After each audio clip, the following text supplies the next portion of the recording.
나에게 편지하라. 오른손에 있는 7 별을 붙잡고 7 금촛대 사이를 거니시는 이가 이르시되. 아멘.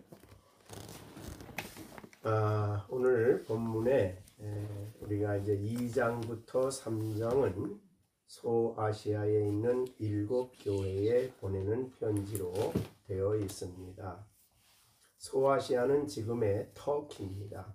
그 지역을 소아시아라고 하는 것은 로마 시대에 그 지역을 소아시아라고 했기 때문에 소아시아라 그러는데 지금은 터키 지역인 바로 그것이 지금 소아시아인데, 주로 이 소아시아에서 여기에 있는 여러 교회들이 있었습니다.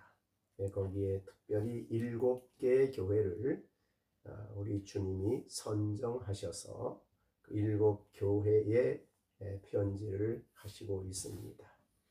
에베소 교회 그러면 사실은 바울 사도에게 너무나 중요한 사역지였습니다. 바울의 1차 전도여행은 갈라디아 지역이었고 2차 전도여행은 유럽 지역이었습니다. 마게도니아, 아가야, 갱그레아 이런 지역인데, 그리고 3차 전도여행의 중심 지역이 에베소입니다. 그 지역에서 사도행전 19장 전체가 에베소에서 바울 사도가 사역한, 그래서 사실은 바울 사도의 집중적인 3차 선교 여행의 집중 선교한 지역입니다. 그리고 바울의 선교 활동 중에 가장 오랫동안 한 곳이 바로 에베소입니다. 그래서 거의 3년 동안이나 하나님의 말씀을 에베소에서 전하는, 그리고 그 당시는 이제 에베소가 그 지역에서 가장 큰 도시고 또 항구였습니다. 그렇기 때문에 그 지역의 많은 지역 중에서도 이렇게 큰 도시였는데, 그 도시에 가서 3년 반 동안 특히 그 두란노라는 서원에서 제자들을 따로 세워서 3년 동안 날마다 강론했다 한 걸 보면 사도행전 19장 9절이죠. 오늘날로 말하면 신학교죠. 그렇게 그곳에서 제자들을 훈련시켜서 그들이 각 지역으로 파송이 됩니다.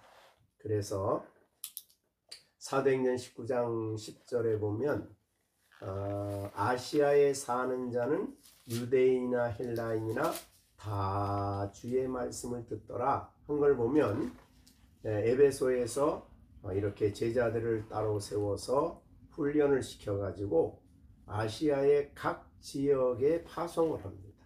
그래서 그들이 가서 말씀을 전해서 아시아의 7 교회가 그때 세워지고, 그렇게 해서 전 지역에 하나님의 말씀을 듣고 교회가 세워지는 이런 지역이 이런 중요한 역할을 했고, 이제 바울이 죽고 난 다음에는 사도 요한이 이곳에서 감독이 되어 이 지역에 복음을 전한 것이 에베소 교회입니다.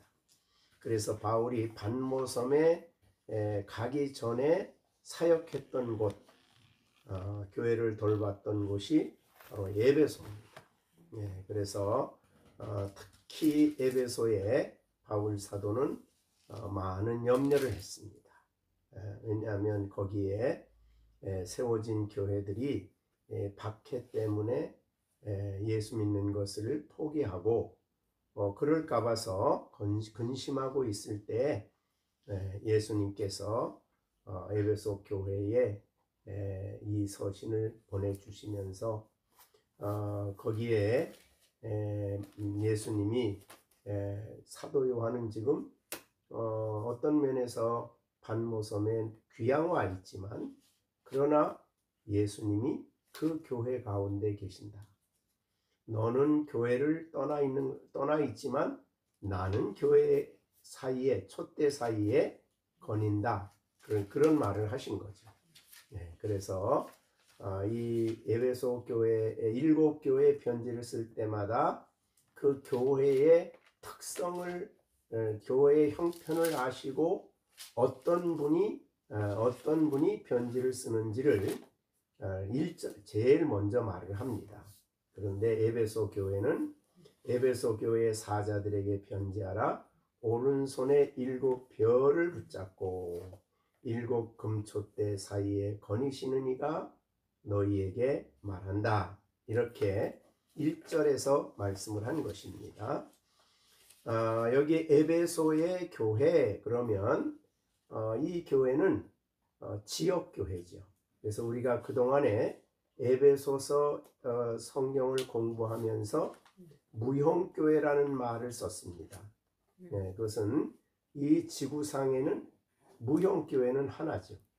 교회가 머리 되시고 그리스도가 머리 되고 예수가 머리 되고 그리스도를 믿는 모든 사람들, 그러니까 어느 장소나 어느 지역이나 온 세상에 있는 모든 믿는 자가 무형교회의 교인이죠. 그런 의미에서 무형교회에 대해서 이야기를 에베소에서 했는데 오늘 여기에 나오는 에베소 교회 그러면 이건 무형교회가 아니라 유형교회 혹은 지역교회 이렇게 표현할 수 있습니다. 성경에는 두 가지를 같이 말합니다. 오늘날도 유형교회를 강조하는 사람 중에는 무형교회가 뭐 중요하냐 그러면서 교회에 가지 않고 자기 혼자 그냥 나는 교회다 그러고 자기 혼자 예수님의 말씀을 읽고 신앙생활한다고 합니다. 그거는 무형교회만 강조하는 거죠. 그 사람들은. 그래서 이런 사람들을 뭐라고 하냐면 무교회주의자라 그럽니다. 교회가 필요 없다 그런 말을 하는 거죠. 괜히 모여서 못된 짓만 한다 뭐 이런 식으로 비판하면서 그럽니다. 그러나 성경은 무형교회를 말함과 동시에 지역교회 혹은 유형교회에 대해서도 명확하게 말씀을 하시죠. 그래서 여기 에베소 1장에 에베소 교회 그러면 목회자가 그 교회에 있습니다. 그래서 사자죠. 그 목회자가 있고 그는 성경을 가르치고 설교를 하고 예배를 집례하고 하는 사람이죠. 그리고 에베소에 있는 사람 중에서 이 교회에 모이죠. 모여서 그들이 예배를 드리고 교제하고 그래서 성도의 교제가 있는 그런 유형 교회입니다. 그런데 성경 당시는 예배당이라는 게 없었습니다. 성경이 쓰여졌을 때는 그래서 주로 가정을 중심으로 교회가 모였죠. 유형 교회죠. 그래서 많지는 않은데 대개 그 당시에 가옥의 구조를 볼 때에 많이 모이면 20명 내지 30명 이렇게 모여서 한 교회를 만들고 교회에 사자가 있고 또는 장로라고도 말합니다. 그래서 오늘날도 사실은 교회에 장로 한 명을 세우려면 25명이 있어야 합니다. 그런 식이죠. 그래서 그 사람은 장로면서 설교자예요. 그래서 이 사람들이 유형교회를 돌보고 돌아보고 또 설교도 하고 말씀도 가르치고 그러는 역할하는 사람들이 여기에 나오는 사자입니다. 그래서 그들에게 편지한다. 왜 교회에 편지하지 않자 그러지 않고 사자에게 편지한다고 하느냐? 교회의 목회자가 이 서신을 받아서 교회에 설교를 하고 그 말씀을 가르치고 그 메시지를 전하는 일을 하기 때문에 사자에게 편지한다 이렇게 표현을 한 것이죠. 우리가 에베소서에서도 말씀을 배웠지만은 에베소서 4장 9절부터 12절에 보면 이 땅에 오셨다가 하늘로 올리워 가신 예수님, 그분이 지상에 있는 교회에 어떤 사람은 사도, 어떤 사람은 선지자, 어떤 사람은 복음 전하는 자, 어떤 사람은 목사와 교사로 삼으셨다. 그러니까 교회에 여기에 목사와 교사가 있습니다.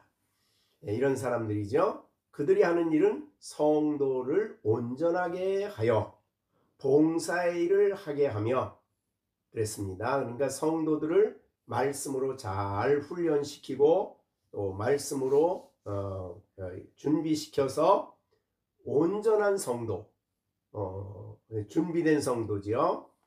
그래서 우리가 고린도 후서 3장 16절에도 말한 것처럼 하나님의 말씀은 성도를 온전하게 하죠.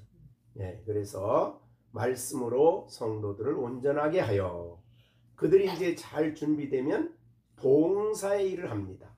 그래서 여기에 이제 에베소 4장 12절에 보면 온전하게 하여 봉사의 일을 하며 이렇게 됐습니다. 그리스도의 몸을 세우는 일을 한다. 이렇게 이것이 바로 교회의 목회자입니다. 그래서 여기에 에베소 교회의 사자 혹은 장로라고도 말하고 초대교회는 감독이라고도 말하고 또 목사라고도 얘기했습니다. 이게 편지한다 라고 하면서 그들이 하는 일에 대해서 편지한다, 사자에게 편지한다는 이 말씀 속에 교회 목회자들이 하는 중요한 역할을 잘 보여주시고 있다. 그러면서 오른손에 7별을 붙잡는다. 별은 이제 앞에서 말한 대로 사자죠.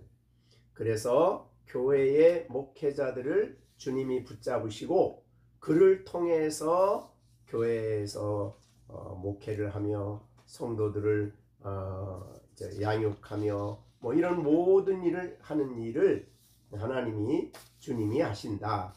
그래서 교회의 목회자를 사용하셔서 그래서 오른손에 7별을 붙잡는다.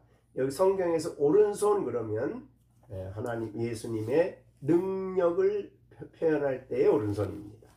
그래서 능력이 있는 오른손. 그래서 영광스러운 주님께서 권능으로 큰 권능으로 교회의 7별인 목회자들을 사자들을 붙잡으시고 그들을 통해 이제 일하는 거지. 그래서 교회 목회자들은 언제나 나를 붙잡고 계신 주님이 어떤 일을 어떻게 나를 통해 하시는지를 생각하고 사역을 하는 거죠. 그래서 정말 바울이 말한 것처럼 내가 많은 사도보다 더 많이 수고했지만 나와 아니요 나와 함께 하신 주님이시죠.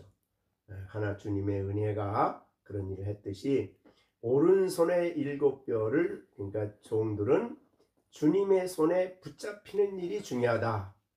오른손에 7별을 붙잡고 라고 말씀을 하셨기 때문에 그 자신의 교회를 보살피기 위해서 교회의 사자들을 사용하시는 분이십니다.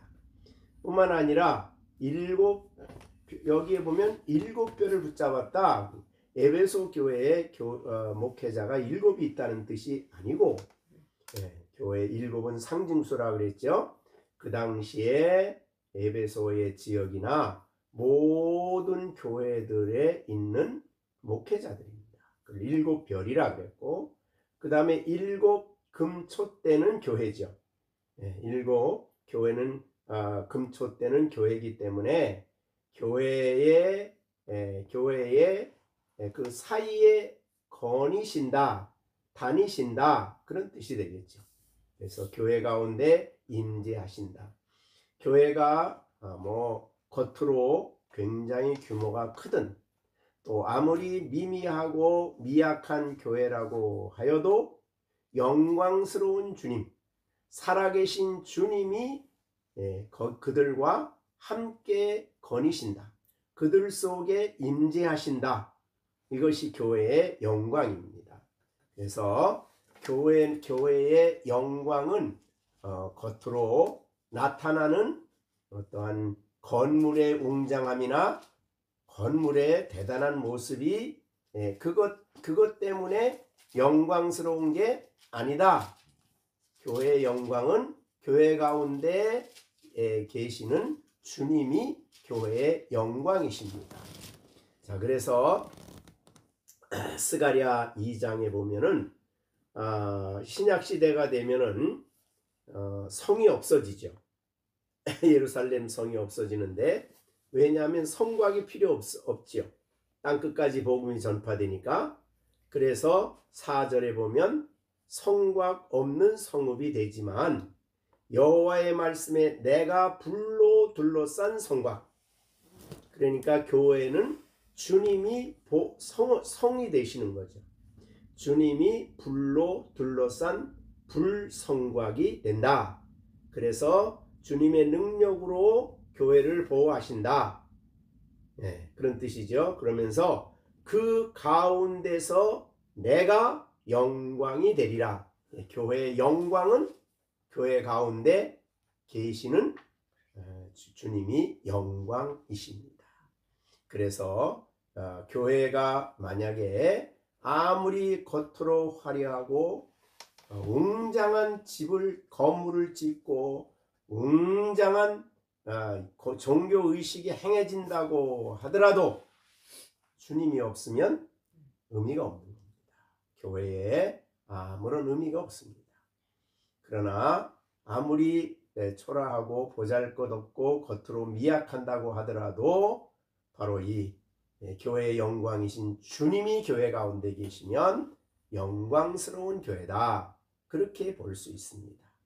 그래서 지역교회가 모일 때마다 늘 기억해야 되는 일은 우리 가운데 주님이 계신다. 그래서 촛대 사이에 거니신다. 다니신다. 그들을 보살피시고 돌보신다. 그거를 믿음으로 볼 수 있는 것이 바로 성도들이죠. 그래서 우리가 이 예배를 드리고 교회가 모여서 말씀을 배우고 아이들을 양육할 때마다 언제나 잊지 말아야 될 것은, 가장 중요한 것은 우리 교회 모인 교회, 지역교회죠. 지교회 속에 주님이 거니시기 때문에 교회는 영광스럽다. 이렇게 보는 거죠. 주님의 우리 열린생교회도 겉으로는 보잘것없는 것 같지만은 미약하지만은 교회예요. 왜? 영광스럽다.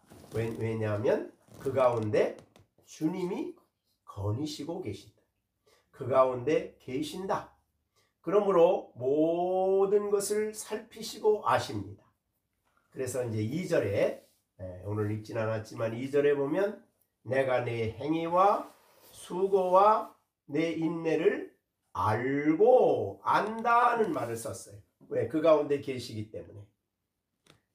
그래서 안다.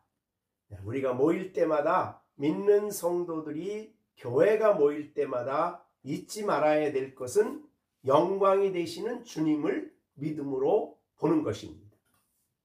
육신의 눈은 안 보이죠? 그러나 영광이신 주님이, 교회의 영광이신 주님이 교회 가운데 거니시고 계신다. 우리 가운데 있다. 이거를 믿음으로 볼 수 있는 것이 성도들이죠. 그래서 비록 적은 숫자가 모여도 예수님의 이름으로 예배하고 경배하는 그 자리가 영광스러운 것입니다. 어떻게 그렇게 좀 생각을 하십니까? 네? 우리 시령이. 네. 우리 열린샘교회 식구들이 모였을 때 우리가 모여서 예배하고 말씀 공부하고 찬송하고 할 때 여기에 나를 구원하신 주님이 같이 계신다. 임재하여 계신다. 그죠? 네. 그래서 이 세상에 어디와도 비교될 수 없는 것이 예배 드리는 곳이. 그래서 여기에 거니시는, 촛대 사이에 거니시는 주 예수 그리스도. 예, 우리 이 자리에도 주님이 거니시는 곳, 주님이 우리와 함께. 그러니까 교회가 그래서 영광스러운 거죠. 교회가 그래서 복된 겁니다. 예, 초대교회는 겉으로는 사실은 건물이 없었으니까 초라했죠. 그리고 지금같이 웅당한 무슨 성가대가 찬양대가 있는 것도 아니고 화려한 무슨 뭐가 있는 것도 아니에요. 그러나 그 가운데 주님이 계신다. 이것이 에베소 교회에, 그러기 때문에 내가 너희가 거기서 하는 일을 내가 안다. 안다. 그러니까 이 7 교회에 쓸 때마다 다 주님이 안다는 말을 꼭 얘기하십니다. 내가 안다. 너희 수고도 알고, 내가 인내한 것도 알고, 내가 행한 일도 알고, 기도한 것도 알고, 우리 주보 나눠주는 것도 알고, 모든 걸 다 아신다는 거죠. 그것이 이제 1번인데, 여기에 7 금초 때니까 어떤 교회만이 아닙니다. 그죠? 지상에 있는 모든 교회, 그러니까 모든 시대에, 모든 지역에, 모든 곳에 있는 교회, 그 교회 속에 주님이 거니시고 계신다. 임재하여 계신다. 그리스도의 교회요. 그렇기 때문에 교회는 예수님이 내 교회를 세운다 그랬죠. 근데 우리가 지금 말하다 보면 그 교회는 어느 목사님 교회, 무슨 목사님 교회, 그 맞는 말이 아니죠. 이 세상에 목사님의 교회는 없어요. 오직 주님의 교회가 있죠. 그래서 이제 교회가 문제가 생길 때, 이제 우리 교회도 뭐 있을 때 사실은 내가 주도적으로 나섰으면 이제 싸움이 있었죠. 무슨 문제가 있었죠. 그런데 그때 내 마음속에 드는 거는 교회는 충우 목사 교회가 아니다. 하나님의 교회다. 또 아니다. 주님의 교회다. 그래서 주님이 세운 사람을 쓰시는 분이다. 이렇게 얘기했기 때문에 내가 땅 사고 예배당 교육관도 짓고 뭐도 하고 어떻게 했는데 이렇게 생각을 했더라면 나 벗어나기가 어렵죠. 지금 너무 막 고통스러워하는 이유가 그거예요. 내가 이 교회를 어떻게 만들었는데, 그건 내가 만든 게 아닌데 그걸 못 벗어, 그걸 떨쳐버려야만, 거기 나머지 문제는 하나님께 맡기고 하나님께 부탁하고, 나는 내가 거기 하나님 맡겨주신 동안에 일하는 것에 대한 사명을 감당한 거, 그거지 그 이상이 없는 거죠. 그래서 목회의 분쟁과 싸움이 일어난 중요한 이유는 내 교회인데, 내가 어떻게 키웠는데, 내가 어떻게 세웠는데, 이것 때문에 이제 문제가 되는 거죠. 그래서 교인들도 내 교회다 이렇게 생각하면 안 되는 거죠. 교회는 주님의 교회고, 주님이 그 가운데 계시고 그 가운데서 역사하시는 거다. 교회의 영광은 목회자 개인의 화려함이 아니에요. 그래서 목회자 개인을 영화롭게 하는 장소도 아니고, 오직 예수님이 교회의 영광이다. 이 기본적인 원칙을 지켜야 되는 거죠.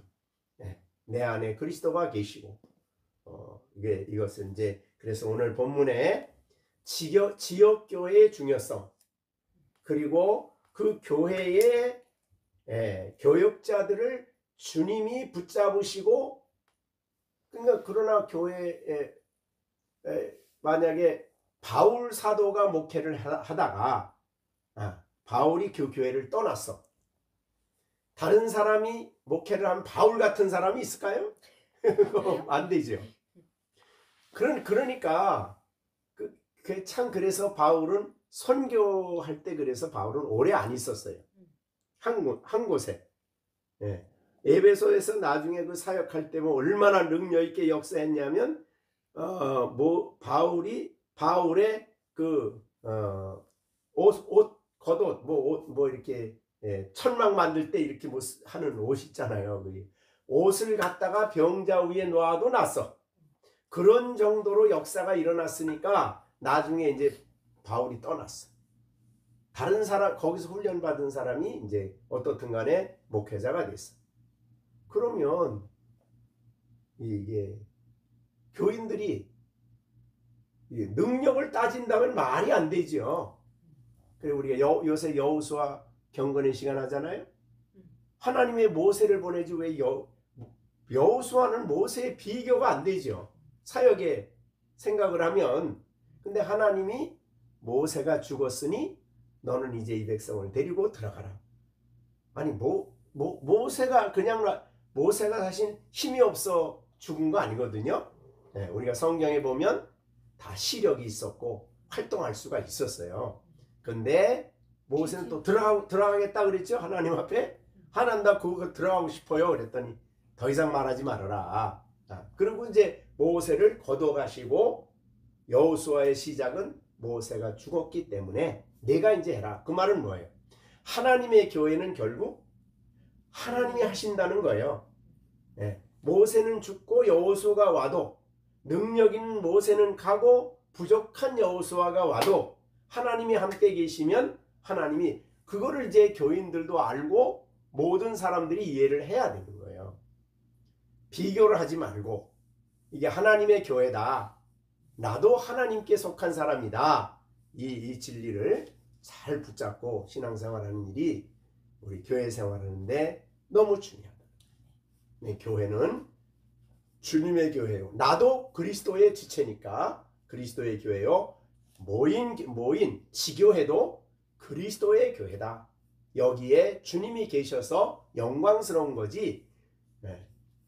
대단한 어떤 신학자가 와가지고 위대한 신학자가 왔으니까 위대한 게 아니에요. 그래서 우리가 성경적으로 교회 모습을 이해하는 것이 매우 중요하다 하는 것을 1절에서 보여주고 있습니다. 그러니까 에베소 교회에 주시는 메시지는 오늘 우리에게도 주시는 메시지죠. 그래서 너희는 지교회를 중요하게 여겨라. 그리고 교육자들이 하나님의 손에 붙잡혀 사역을 하는 것이다. 그 다음에 교회 가운데 예배 드릴 때나 교회 가운데 우리 교회 속에는 언제나 주님이 거니신다. 교회의 영광은 주님 자신이다. 내가 어디를 가든 어떤 자리에 있든 주님이 우리 시령이와 함께 계시고 어디에나 계신 예수님이시다. 그거를 믿음으로 바라보면서 신앙생활하는 것이다 하는 것을 2장 1절에 그래서 내가 안다. 나중에 이제 우리 2절 하겠지만 다 아시죠? 다 아픈 것도 알고 힘든 것도 알고 그래서 우리가 힘들면은 더 기도하라는 거다. 하나님 앞에 더 붙잡고 막 애타게 간구하고 부르짖고 그게 중요한 것이죠. 자, 오늘 말씀을 했습니다. 오늘 몇 가지 1절만 혹시 질문할 거 있어요? 아니요. 없어요? 확실한 말씀. 네? 확실한 메시지요? 기도하겠습니다. 은혜로우신 아버지 하나님 오늘도 감사를 드립니다. 우리가 인생을 살아가면서 하나님이 우리를 긍휼히 여기시고 굳건 사랑을 인하여 예수 그리스도의 죽으심과 부활에 우리를 참여케 하셔서 우리를 허물과 죄로 죽었던 우리를 살리시고 그래서 우리를 구원하여 생명을 얻게 하시고 예수 그리스도 안에 있게 하심을 감사드립니다. 이제 날마다 우리는 열린샘 교회에 우리가 식구들로서 하나님 지역교회의 중요성을 우리에게 알려주셨습니다. 두 가정이 모이는 곳이 크기별로 볼 때는 미미하고 작고 그리고 부족하지만 그러나 여기에 주님이 계시기 때문에 열린샘 교회가 영광스럽고 주님이 계시기 때문에 바로 주님 이 교회에 주님이 불성곽이 되어 주셔서 교회를 보호하시고 지키시는 줄로 믿습니다.